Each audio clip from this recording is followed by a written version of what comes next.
before he became a cardinal. He was a despised prisoner. His name is Ignatius Cong. His own country united against him.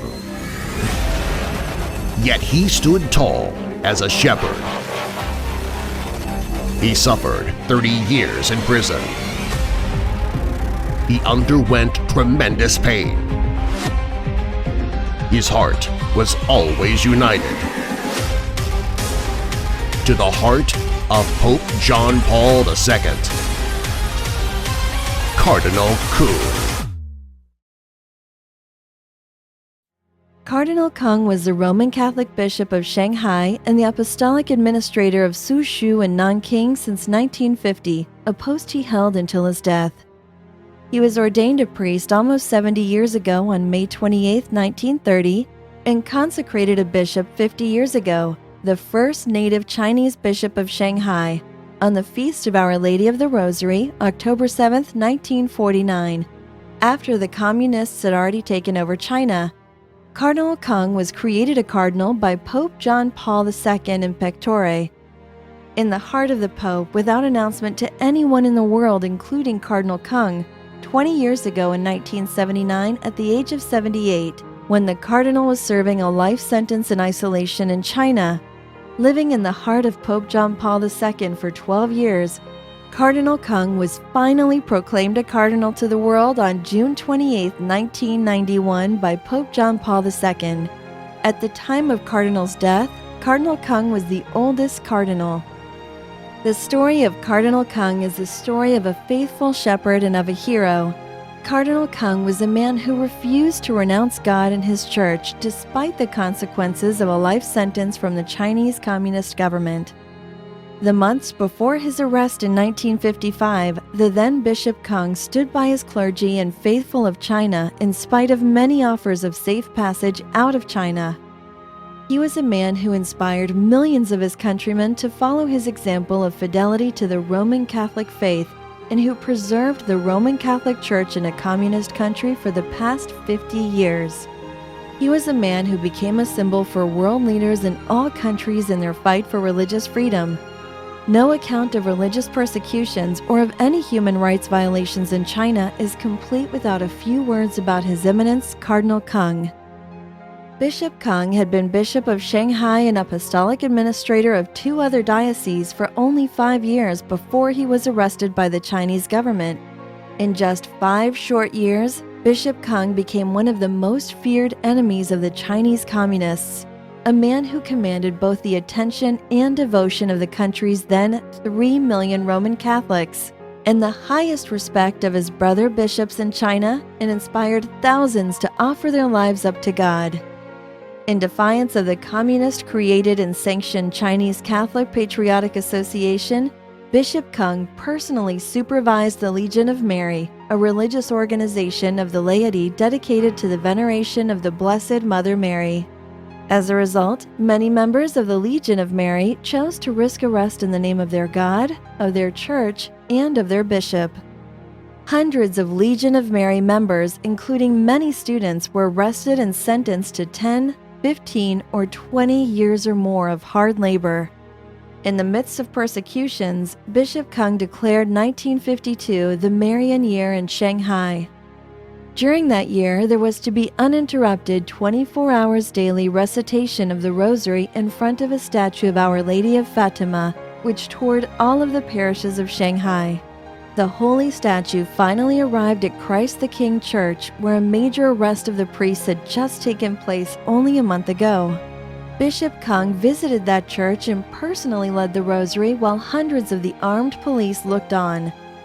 At the end of the Rosary, leading the congregation, Bishop Cong prayed, "Holy Mother, we do not ask you for a miracle. We do not beg you to stop the persecutions, but we beg you to support us who are very weak." Knowing that he and his priests would soon be arrested, Bishop Cong trained hundreds of catechists to pass on the Roman Catholic faith in the diocese to future generations.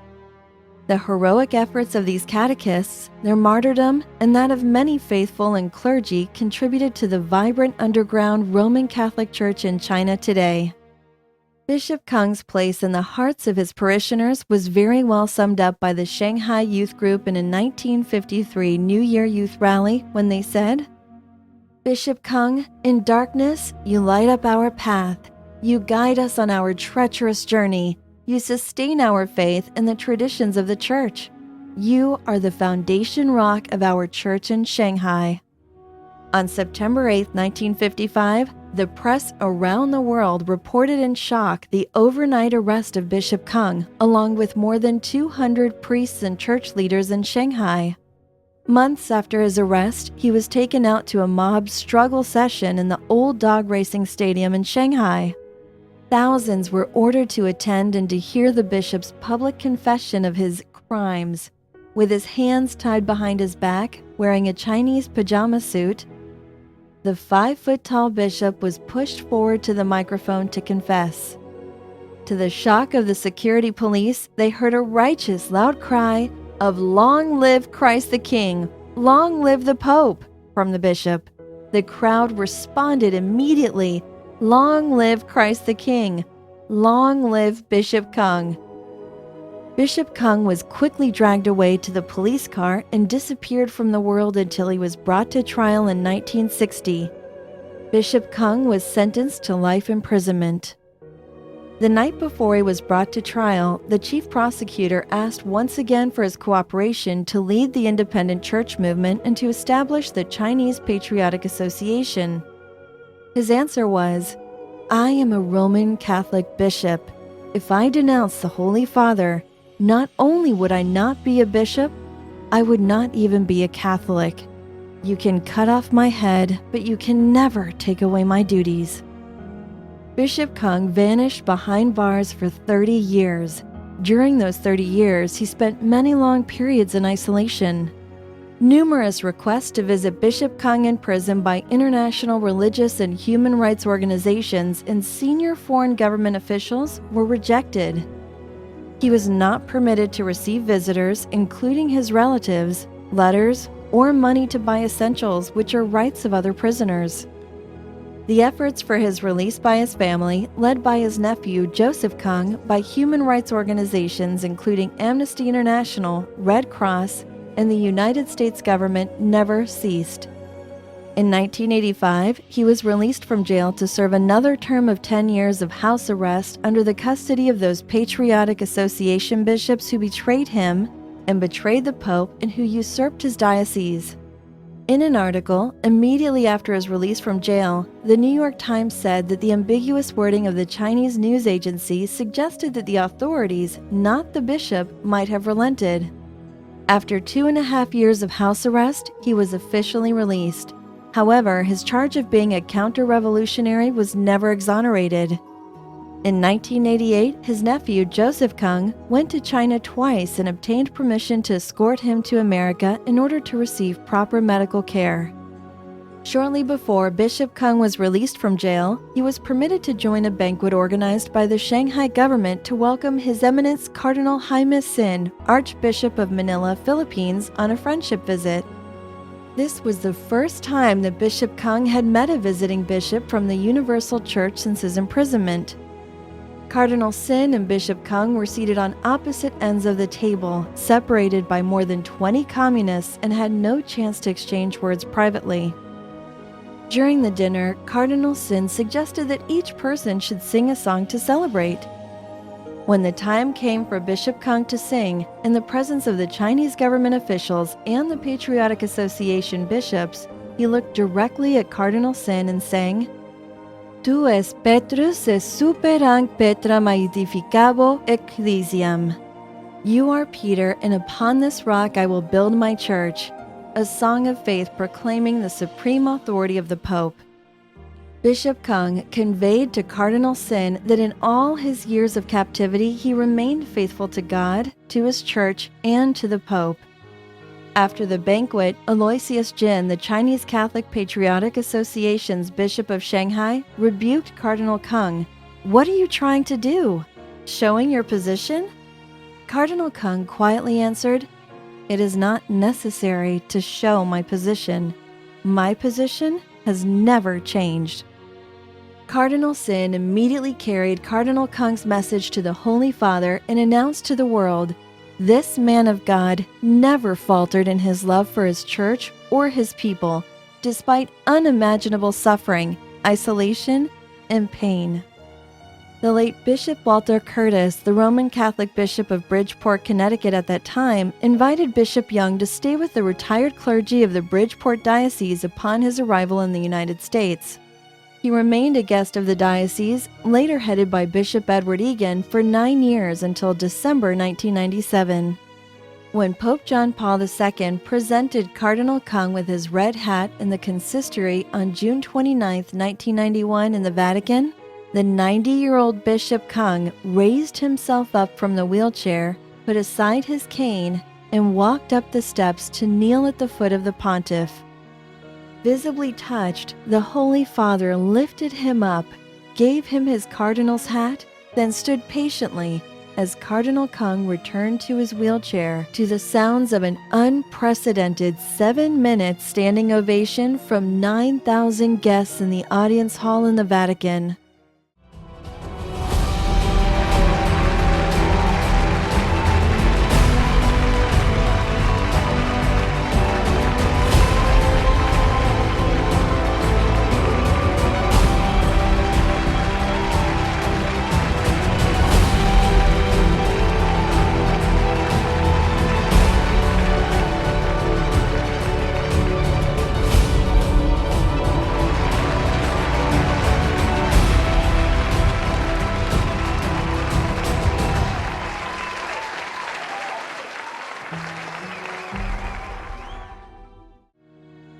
During the past 12 years, Cardinal Cong offered public masses in many parishes, in Catholic conferences, and on TV, gave interviews and homilies in the United States to bring the attention of the free world to the continued persecutions on the Roman Catholic Church in China.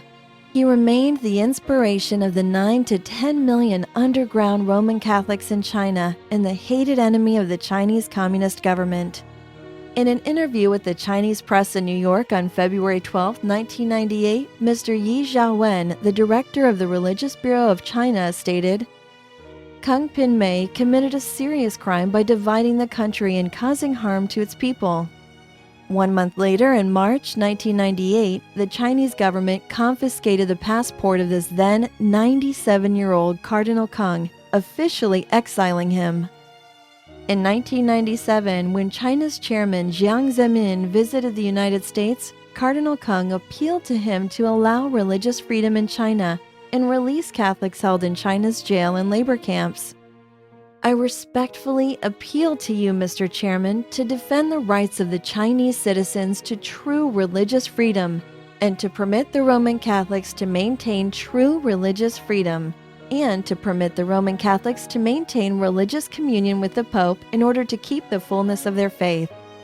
May China, under your able leadership, be internationally known as a country which has true religious freedom." The appeal met only the deaf ear of the chairman. Cardinal Cong never ceased inviting prayers for those who had separated and joined the communist-established Patriotic Association. Prior to his trip to Rome to attend the consistory in 1991, Bishop Cong addressed China through the airwaves of Voice of America, inviting the patriotic bishops to return to the Eternal City with him.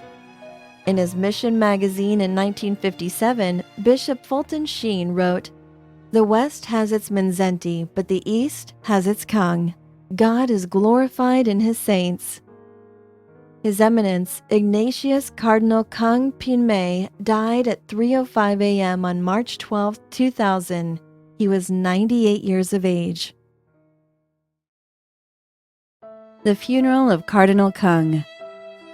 Cardinal Paul Shan Kuo-si of Taiwan said goodbye on Saturday, March 18th to his friend and peer, Ignatius Cardinal Cong pin-mei, during an 11 a.m. funeral mass which attracted some 1,700 mourners to St. John the Evangelist Church in Stamford, Connecticut. "I think that Cardinal Cong could feel, in his last moment of earthly life, that I have fought the good fight. I have finished this race. I have kept the faith. Shan, Bishop of Kasi, said during his homily, in both English and Mandarin, Cardinal Shan praised Cardinal Cong's devotion to God as a good shepherd of his flock and a faithful soldier of Christ. The night before, on Friday, March 17th, as the body of Cardinal Cong, dressed in white lace and golden garments and a mitre, lay in state at St. John the Evangelist Church, the local Catholic community prayed at a memorial mass celebrated by Bishop Edward Egan of the Diocese of Bridgeport, Connecticut. Friends, family, and parishioners paid tribute to the Cardinal at the intimate service. Wreaths and bouquets of flowers decorated the church. More than 100 people of different ethnic backgrounds attended the memorial mass, including some who were imprisoned with Cardinal Cong in China. Philomena C., 67, converted to Catholicism in 1949 and was a parishioner of then-Bishop Cong in Shanghai until they were arrested September 8, 1955. She was imprisoned in a labor camp for the next 7 years and then under house arrest until 1978 because she was a member of the Legion of Mary and also because she refused to denounce her bishop, Bishop Cong. Though C. lives in Maryland, she has visited Cardinal Cong many times over the past dozen years while he was in Stamford. It means everything to be here tonight, C. said after the service. I lost everything, my house, my family. I was beaten, but I still keep my faith. That's the most important thing. Cardinal Cong was my example. Kristen Kaziak, 47, drove from Front Royal, Virginia to be at the Friday evening service. A longtime admirer of Cardinal Cong, she said she heard of the Cardinal's death and funeral only the day before the wake and immediately got in the car to make it to Stamford in time. He's one of the greatest men of our time, Kaziak said. He stood for freedom of religion for millions of Chinese. I am so grateful to God to be able to be here to honor him. There are millions of Chinese who can't be here, so I came for them. Bishop Egan said that Cardinal Cong will forever be in the prayers and hearts of the diocese. It has been a privilege to host the Cardinal here in our diocese since 1988 when he was released from 30 years of imprisonment in solitary confinement under the communist regime in China in testimony to his faith. He gave a special thanks to Monsignor John Horgan, retired archivist of the diocese, for caring for Cardinal Cong as both confessor and an interpreter. Monsignor Stephen de Giovanni of St. John the Evangelist Church said he was amazed at the Cardinal's incredible gentleness. I think people were really taken with his fidelity to his church, especially in a time when people are so critical of the Roman Catholic Church, he said. Former President Bush and First Lady Barbara Bush sent a letter which was read at the funeral by the president's brother, Prescott Bush of Greenwich, Connecticut, expressing their condolences to the Cong family. Despite the adversities that life put in his way, Prescott Bush read, Cardinal Cong stands forever as an example of courage and faith.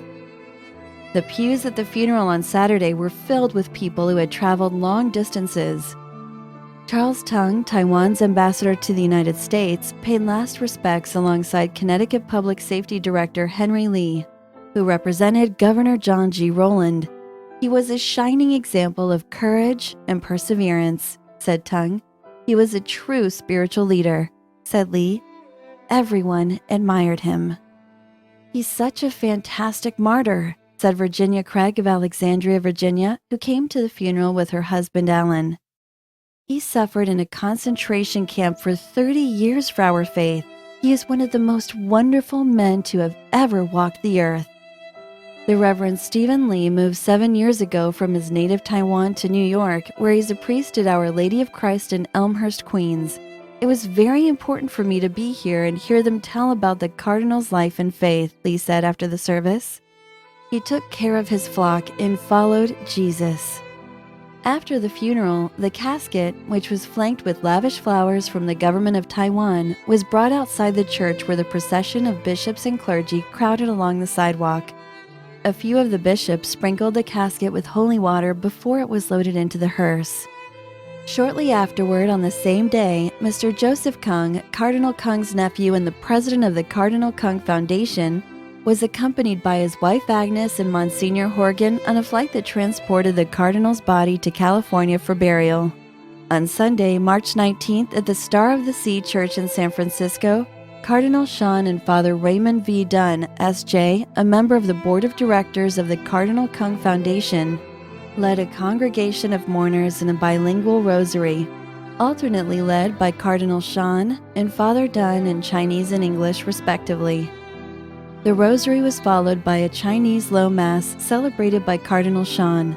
The closing ceremonies came on Monday, March 20th, with a Latin Tridentine Mass at the Church of the Five Wounds in San Jose. Some 1,000 people attended the memorable liturgy as their prayers, lifted by the service's glorious Gregorian chant, were perhaps the first step towards the precious gift for the Church in China, the early canonization of Ignatius Cardinal Cong pin-mei. Immediately after the Tridentine Mass, the Cardinal's body was transferred to a chapel at the Santa Clara Mission Cemetery and placed in a vault above ground. 6 years previously, the body of another Chinese member of the Church's hierarchy and friend of Cardinal Cong, Archbishop Dominic Tong of Canton, had been placed in a vault in the same chapel and also above ground. Archbishop Tong died while visiting Cardinal Cong in Stanford in honor, at the time, of the Cardinal's 65th anniversary as a priest and his 45th as a bishop. Mr. Joseph Cong had also been the person who oversaw the Archbishop's body to the Santa Clara Mission Cemetery. That the bodies of these two Chinese bishops, ever faithful to the successor of Peter and devoted to their flocks in Canton and Shanghai despite all adversity, are interred above ground express the hope that one day their mortal remains will be transported to China and interred, each at the foot of the altar of his respective cathedral. The same hope was expressed when Cardinal Mindszenty was interred above ground in Austria, and the hope was rewarded when his remains were transported back to Hungary. In the light of the late Bishop Fulton Sheen's statement, "The West has its Mindszenty, the East has its Cong." The hope rewarded by Mindszenty's triumphal return will be completed when China will be known as the Shrine of Cardinal Cong. Cardinal Cong was once asked a question by a reporter during an interview, and the question was, "Is the Fatima message known among Catholics in China? Has it had an impact on the Church in China?" Cardinal Cong replied, "The most effective help for our Chinese brothers and sisters in Christ is prayers. Without the prayers of the Universal Church, I and thousands of others would have found it very difficult to survive the 10, 15, 20, or even more than 30 years in lonely prisons. 10, 15, and 30 years represent a very long period of suffering without freedom, Holy Mass, sacraments, and religious books.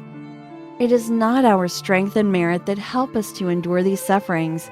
We survive by the grace of God and your prayers." I hope that your readers will pray to our Holy Mother to protect the bishops, clergy, and the faithful of the underground church. I also hope that your readers will pray for those brothers and sisters who choose to be separated from our Lord, so that they will return to the one fold and one shepherd. Your readers can also assist our Chinese brothers and sisters by supporting the local underground church financially. It is difficult for Catholics in America to imagine the extreme poverty of the underground church. All of their properties were confiscated by the government. Many seminarians have never owned a Bible. They have to hand copy the Bible page by page. Many loyal priests and bishops are over 75 years of age. They are living on subsistence unless they compromise their faith and join the Patriotic Association. Because the government has transferred all the properties of the Roman Catholic Church to the Catholic Patriotic Association and confiscated many personal properties of the bishops and priests, the underground church desperately needs money to support the priests in their apostolic work. Any amount of donation will be gratefully accepted. The Cardinal Cong Foundation is a non-profit and tax-exempt foundation working exclusively for the Roman Catholic Church in China.